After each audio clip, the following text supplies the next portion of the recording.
Livro de Juízes, capítulos 6, e se está falando dos midianitas e o vale de Jezreel, onde é tão fértil que o vale de Jezreel. E os trigo era plantado, roubavam o esforço o ano inteiro e tiravam o pão, literalmente roubavam o pão da boca das criancinhas. E fizeram isso consistentemente durante a leitura do livro de Juízes. A gente vê que a cada 10, 20 anos, Deus levanta um juiz, porque eles não tinham rei, nem liderança institucional, levantava um indivíduo com uma coragem a mais, uma visão a mais, uma percepção a mais. E esses eram os libertadores do povo e também os que passavam a julgar as causas do povo. Era uma sociedade bem simples, bem incipiente ainda. E naqueles dias eles estavam sem juiz. E ao mesmo tempo era um período de muita idolatria também no povo de Israel, porque eles acabaram absorvendo também a cultura dos cananeus, dos jebuseus, dos girgazeus, dos povos todos que habitavam a área antes deles chegarem.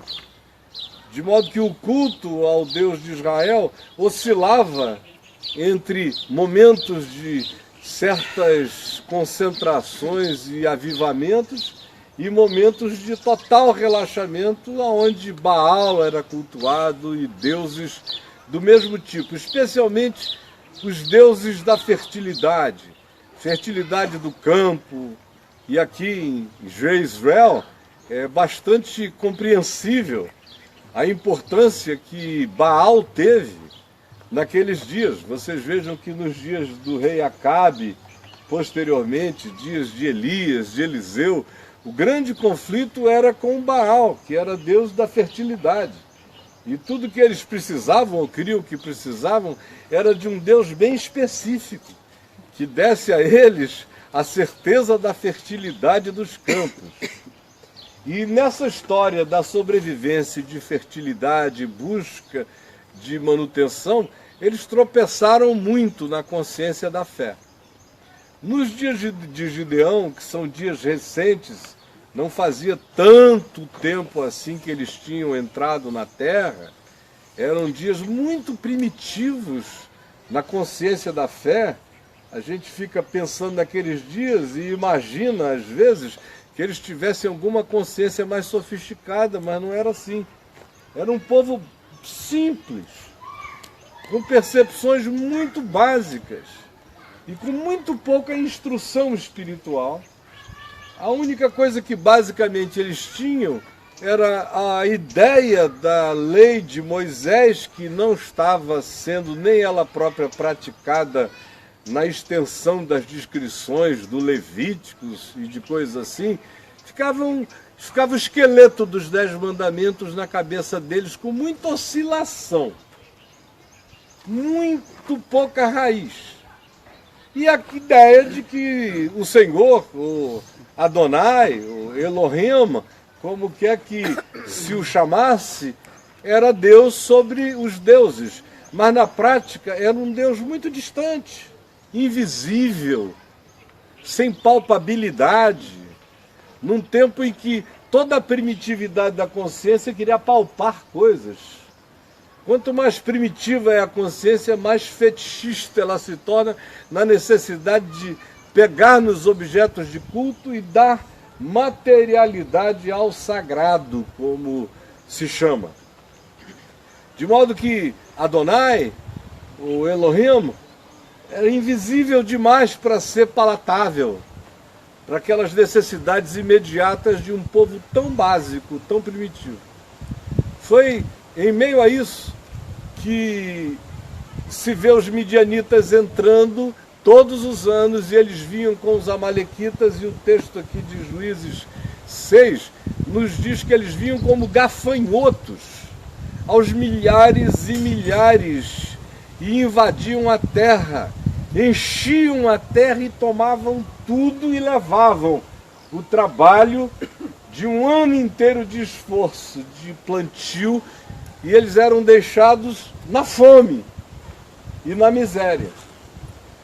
E os amalequitas, obviamente, não cansavam de simplesmente chegar e pilhar todo esse esforço. E fizeram isso por muito tempo.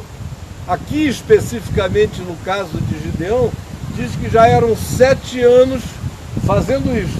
Todos os anos, quando eles achavam que iam comer o seu pão e alimentar-se pelo ano inteiro, vinham os medianitas com os amalequitas e varriam tudo. Até que, naquele ano específico, no 7º ano desse drama vinculado aos midianitas e aos amalequitas, o anjo do Senhor, que quem faz o meu curso lá, o exclusivo, já aprendeu que o anjo do Senhor é uma manifestação de Cristo antes de Jesus. O anjo do Senhor não é um anjo do Senhor. Quando aparece um anjo do Senhor, em geral ele traz uma mensagem e ele não aceita adoração.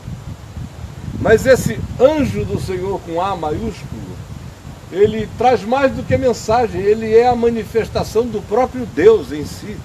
E quando adorado, ele acolhe a adoração como sendo completamente pertinente a ele, o ser adorado.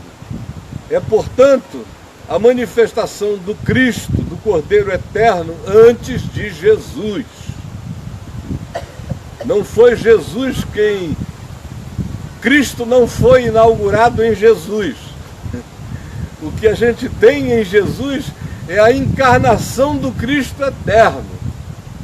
Mas o Cristo sempre foi o Cristo, é o Criador de todas as coisas.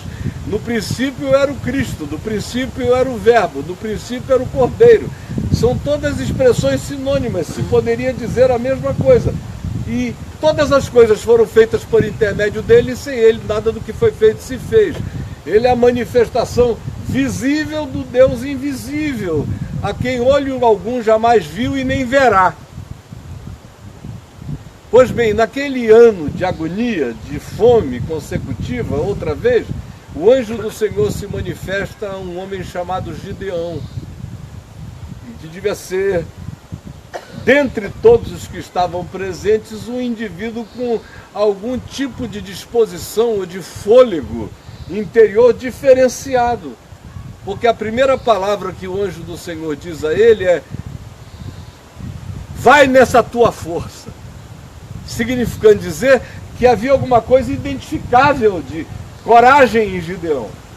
Aí, estranhamente, depois que o anjo do Senhor diz para ele se levantar e enfrentar os midianitas na sua força, reconhecendo que aquele era um homem de coragem, inicia-se um processo de acovardamento do coração de Gideão.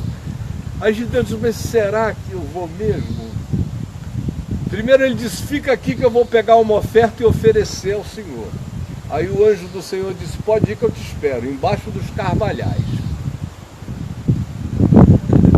Aí ele ficou lá, quando o Gideão trouxe a sua oferta e ofereceu, queimando a oferta, e o anjo do Senhor desaparece da presença de Gideão uma vez feita a oferta.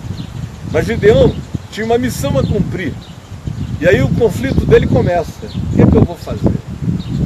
Mas ele toma uma decisão. A primeira decisão é derrubar o altar de Baal, que estava erigido para culto em Israel.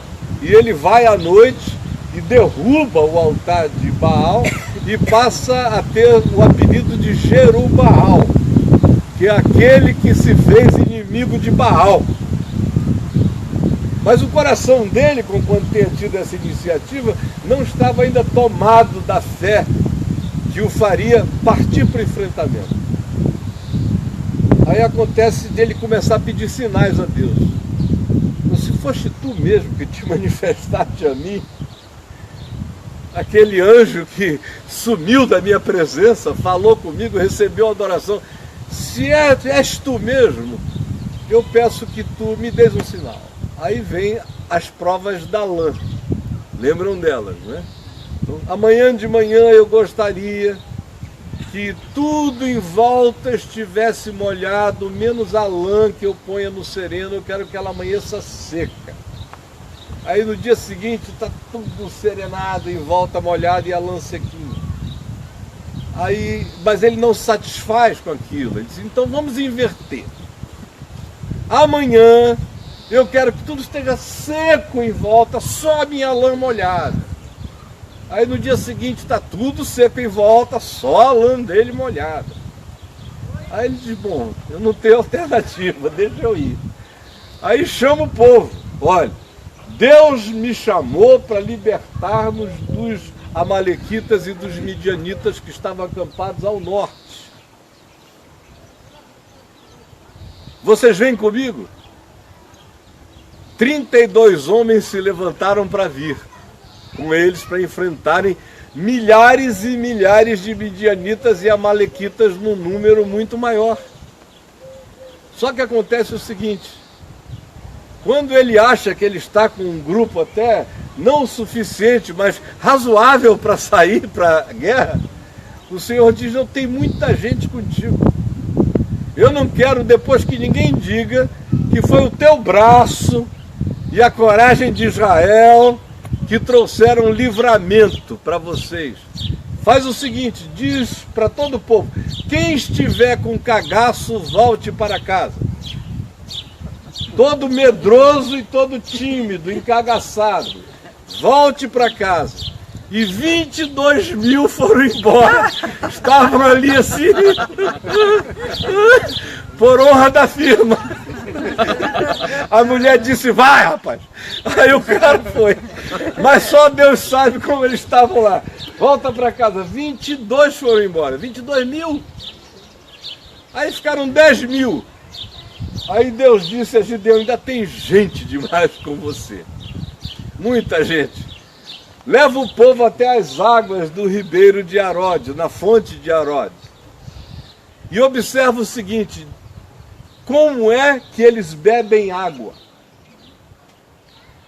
Aí Gideão ficou olhando, a moçada chegou com sede na fonte, correu todo mundo para beber água e a ordem divina a Gideão é o seguinte, todo aquele que se ajoelhar e for com a boca direto na água, igual um cachorrinho, assim, lambendo água, conta esses e manda embora.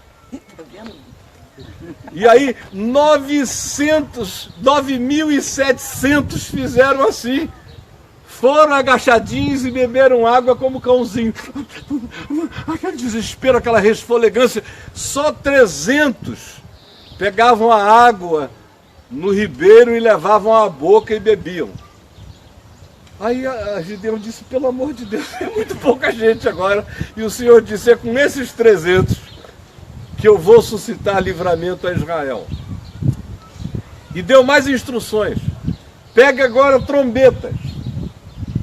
Arme esses 300 com trombetas.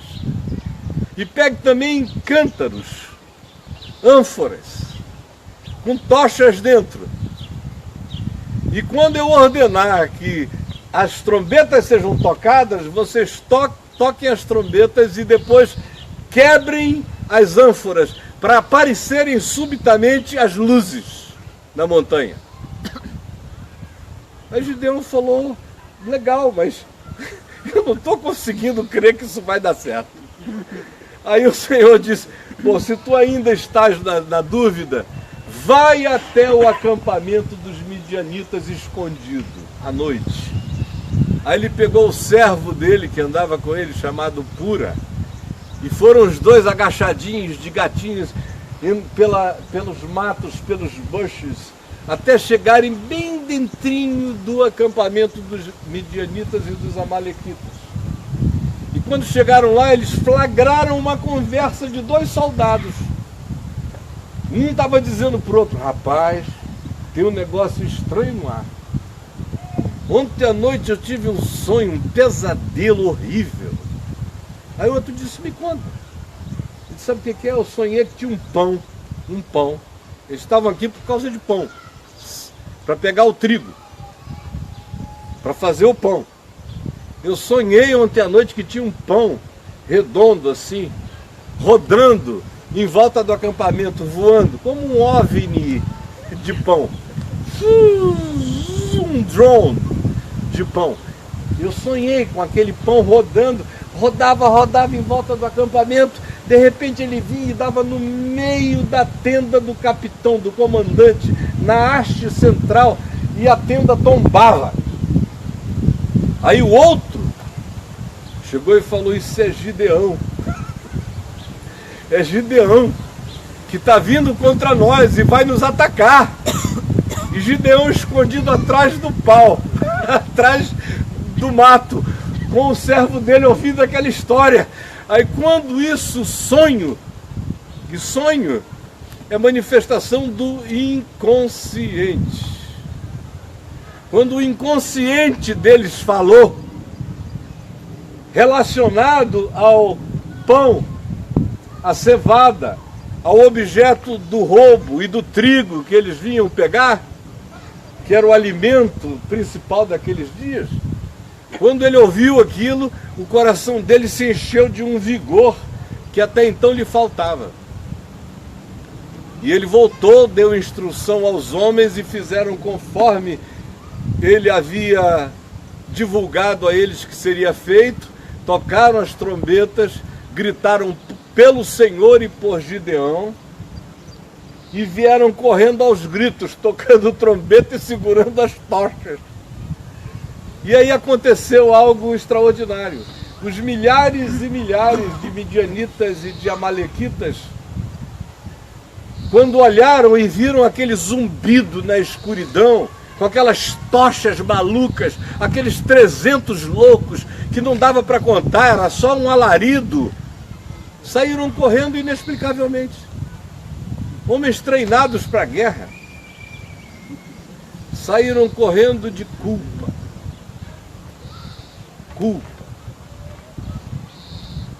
Culpa, que é um dos mais poderosos poderes na face da terra. Culpa. Ninguém rouba o pão impunemente. Há uns 2 meses atrás, eu estive em Curitiba a convite do Deltan Delagnol para conhecer a Operação Lava Jato por dentro. E aí eu encontrei o Carlos Fernando, que é aquele mais carequinha. E eu falei: vocês já prestaram atenção na soberania de Deus que aconteceu e está acontecendo aqui? E o Deltan é um rapaz de fé mesmo.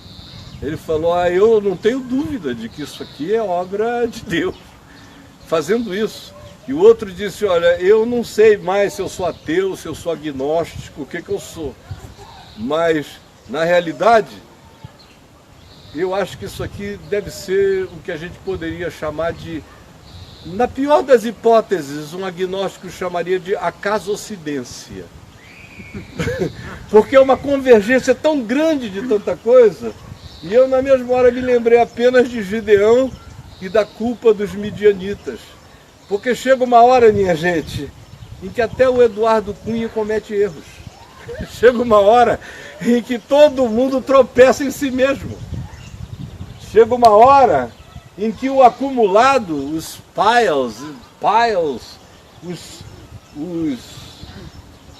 a acumulação de culpa que vai se empilhando, os empilhamentos culposos caem por terra. E por que eu estou dizendo que os midianitas e os amalequitas foram destruídos pela sua própria culpa?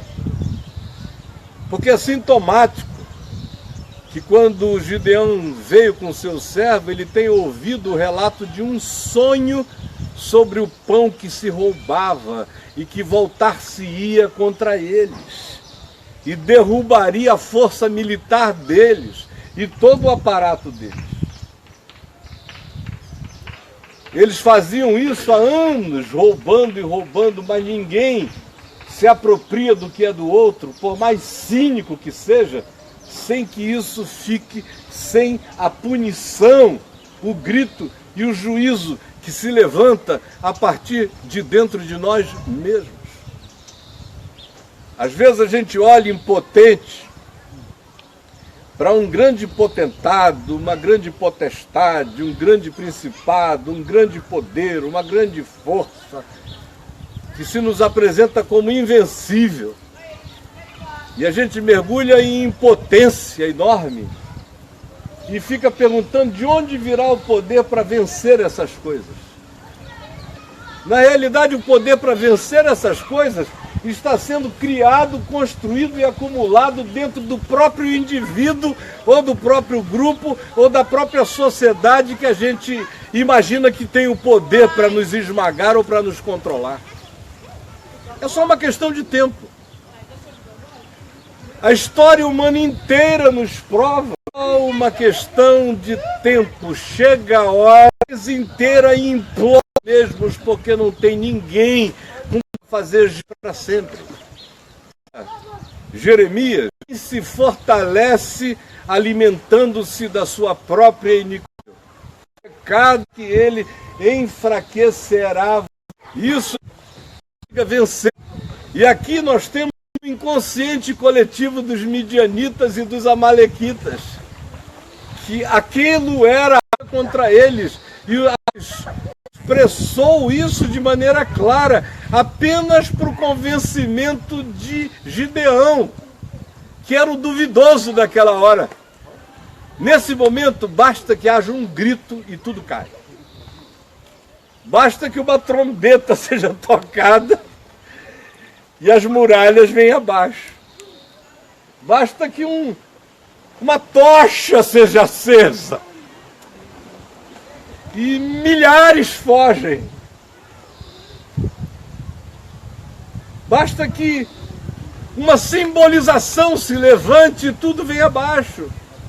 Como eu assisti, e quem era vivo e adulto e lúcido na década de 80, em 1989, assistiu aturdido. Eu morava em Claremont, na Califórnia, quando eu liguei a televisão e vi transmissões ao vivo daqueles jovens quebrando os muros de Berlim. Bah, bah, bah. E eu fiquei chorando ali a noite inteira, vendo o poder de algo que inevitavelmente volta e ninguém segura e ninguém controla. Isso acontece desde as macro-realidades até as nossas micro-realidades. Se acontece com o exército dos midianitas e dos amalequitas, imagina o que não acontece na alma individual de cada um de nós. Quando você persiste no erro, no engano, na apropriação indevida, na traição, na mentira, no ódio, no massacre, na covardia, nos maus tratos, por mais poderoso que você se sinta, não é preciso que ninguém se levante contra você. Você vai experimentar a confusão no seu arraial, seja ele de que natureza seja. Seja na grande empresa que cai por terra, seja no país opressor que se dissolve e implode sem explicação, seja na vida do indivíduo que se sente poderoso em relação a esconder os intentos do seu coração e praticar o mal, que volta sobre nós inapelável e implacavelmente sempre. E aí iniciam-se os processos de auto-boicote, que é o que a gente lê aqui no texto. Quando Gideão tocou as trombetas, quebrou os cântaros e apareceram os vagalumes no monte, do lado de cá do ribeiro. Eles estavam do lado de lá do ribeiro acampados. A espada deles voltou-se contra eles mesmos. Eles começaram a se ferir uns contra os outros. Isso é uma expressão primitiva e antiga que na psicologia contemporânea a gente chama de auto-boicote. Que é quando você se fere quando você se inimiza contra a sua própria existência, quando o inconsciente faz você ser o seu pior algoz, quando você destrói aquilo que você pensa que foi apropriar-se. E aí o que segue depois é absolutamente coerente com tudo que a gente observa na vida, a partir da nossa vida. Eles batem em retirada apavorados, se auto-boicotam e vão deixando para trás todos os despojos que tinham trazido e tudo o que tinham amealhado.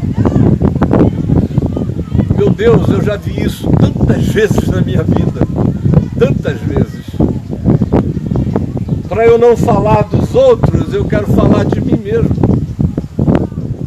Todas as vezes, e graças a Deus não foram muitas, mas todas as vezes que a minha vida existiu em culpa, eu mesmo destruí o que eu tinha construído. Alguns de vocês estavam vivos e acompanharam em 1998 como aquela coisa linda e maravilhosa toda que durante 25 anos eu tinha construído veio abaixo. Quem foi que derrubou? Se o Marcelo Alencar era governador do Rio, tentou e não conseguiu. O César Maia foi prefeito, me odiava porque achava que eu era candidato a governador do estado ou à presidência, se uniu junto com o Marcelo Alencar e o então arcebispo do Rio de Janeiro, Dom Eugênio Salles, para tentarem me destruir, não conseguiram. Até que eu mesmo realizei o intento deles. Me auto-boicotei. De modo que eu não estou falando de uma teoria sobre terceiros. Eu estou falando a partir de mim mesmo. Sem falar das milhares de observações na vida inteira. Vendo isso acontecer no nível amplo, nacional, político, regional, tanto quanto vendo isso acontecer no âmbito das famílias, das casas, e vendo isso acontecer em relação a pessoas e indivíduos. É inapelável, o pão de Gideão volta. E volta, não importa qual seja o poder do comandante, vai dar na haste central e tudo vai cair na tua cabeça. E daí em diante, o teu melhor esforço vai ser a tua própria espada contra ti mesmo. E tudo quanto tu tiveste e amealhaste, outro possuirá. Aí você diz, poxa, eu vim até aqui para receber um recado desse? Sim! Primeiro, eu espero que isso tenha um poder preventivo na vida da gente. Que seja prevenção, que ninguém brinque com isso, porque é um efeito bumerangue inapelável e volta inescapavelmente sobre nós. Segunda coisa, pode ser que haja pessoas aqui vivendo isto. E não tiveram ainda a percepção de por que as coisas se desenvolveram do jeito que se desenvolveram, por que você se auto-boicota, por que você estraga o que você pensa que está fazendo. É simplesmente porque ninguém se fortalece alimentando-se da sua própria iniquidade, nem do seu próprio pecado. O pão da iniquidade me envenena, me mata, me destrói. Aí você diz, e tem solução para isso? Ou o destino da gente é ser a malequita para o resto da vida ou midianita? Não, graças a Deus. Graças a Deus nós estamos na presença daquele que diz, filho, estão perdoados os teus pecados. Amém. Se eu parasse antes disso, eu teria feito apenas uma análise de natureza psicanalítica individual e coletiva, e deixado cada um aqui apenas com a desesperança com a qual a melhor psicanálise ainda nos deixa. Apenas fazendo exegese das suas próprias catástrofes, mas sem solução para os seus próprios dramas. Foi por isso que ontem lá em Cafarnaum eu fiz questão de dar ênfase na ênfase que demos, para que saibais que o Filho do Homem tem sobre a terra a autoridade para perdoar pecados. Eu digo a este paralítico: levanta, toma o teu leito e anda. Olha aqui para mim. Eu gosto, vocês já perceberam, de psicologia, psicanálise, de todas as ciências. Eu amo o saber. Mas não tem nada mais poderoso dentro de mim do que a consciência de que todo o melhor saber encontra uma fronteira inatravessável, logo, logo. E no caso da psicologia e da psicanálise, a fronteira é essa. Freud, ou Jung, ou Rogers, ou quem você queira, de qualquer que seja a linha ou escola, leva você até o ponto da análise do fenômeno que você é, do fenômeno que lhe acometeu, do fenômeno que lhe paralisou, ou do fenômeno que mentalmente o enfermou. Mas você sai dali um enfermo consciente da sua doença.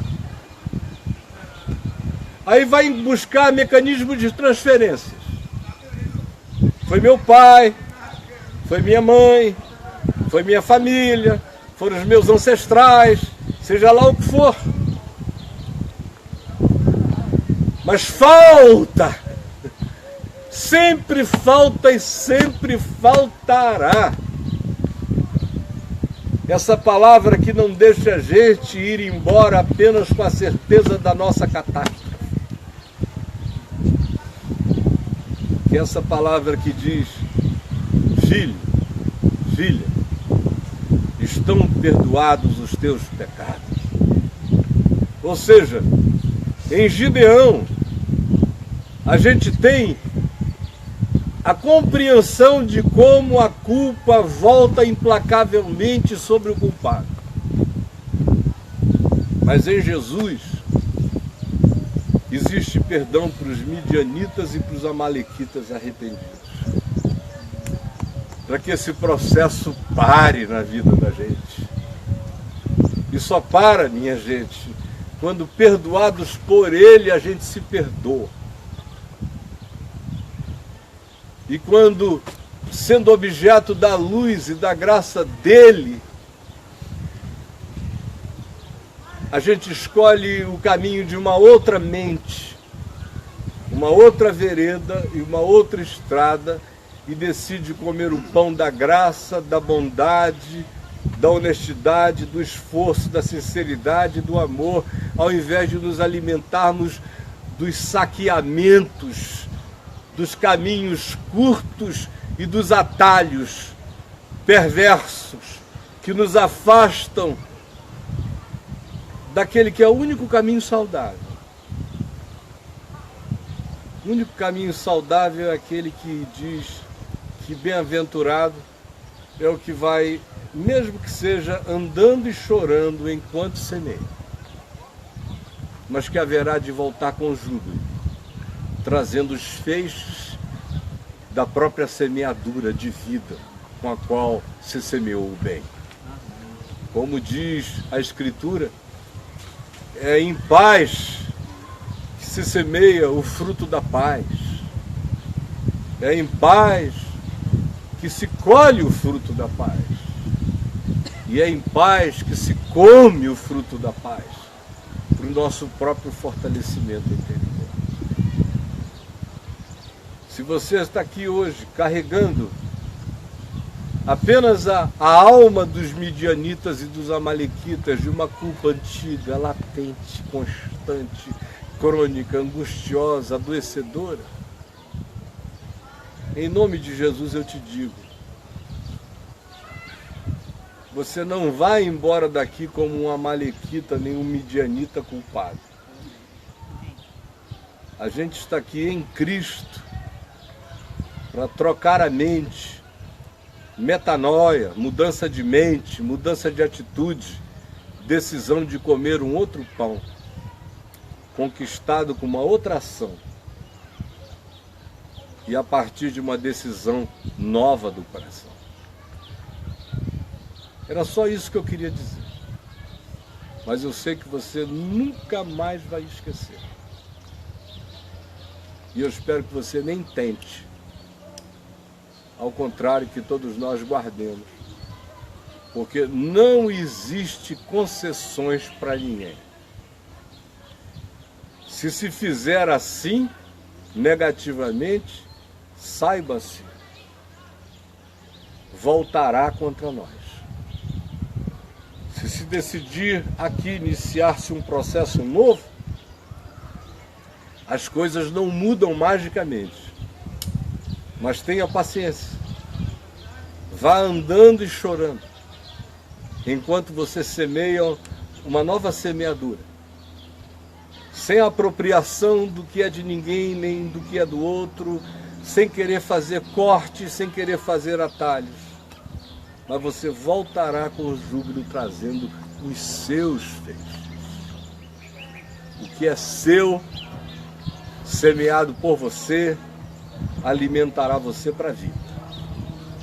Qualquer um outro caminho que nos desvie de um princípio tão simples quanto este, voltar-se-á contra nós, gerará todo tipo de auto-boicote e tudo que se produz fica para trás, para consumo de terceiros. Porque a vida não prospera quando a gente tenta se alimentar da nossa própria iniquidade. Como diz o profeta, o teu pecado te achará. Isso é inapelável, minha gente. Ao mesmo tempo, Jesus diz que bem-aventurado é aquele em cuja mente chega essa hora de compreensão, de luz e de arrependimento. Então todo pecado que me tem achado será perdoado. Eu não iniciarei uma vida mágica logo depois. Isso demandará de mim perseverança, persistência, consciência, constância. Mas eu verei, dia a dia, florescer aquilo que eu mesmo, com graça, misericórdia e amor, vier a plantar. Voltar-se-á em meu favor agora, e não mais contra mim. Vamos orar. Senhor Jesus, obrigado por essa parada aqui. E eu te imploro que na minha vida, tanto quanto na vida de todos os que aqui estão e os milhares que nos acompanham à distância, eu te imploro que haja uma explosão de luz, de compreensão, de entendimento, de consciência, de arrependimento, de conversão, para que nós não sejamos os nossos piores inimigos, e para que os saques que a gente faz à vida não se voltem contra nós de maneira destrutiva e incontrolável. Ajuda-nos hoje a, tomando consciência disso, decidirmos por outro caminho. Não o da cobiça, o da inveja, o da apropriação indébita, o do encurtamento de distâncias contra o caminho da vida. Mas, por favor, dá-nos a perseverança paciente e esperançosa de andarmos no nosso próprio caminho, semeando as sementes da Tua graça no chão da nossa vida, para que nós mesmos comamos o melhor de Ti para a nossa existência. Eu te imploro isto, em nome de Jesus, amém, com o perdão dos nossos pecados. Amém. E em Teu nome eu digo a quem precisar ouvir: filho, perdoados são os teus muitos pecados. Vá em paz e não peques mais. Em nome de Jesus. Amém. Deus nos abençoe.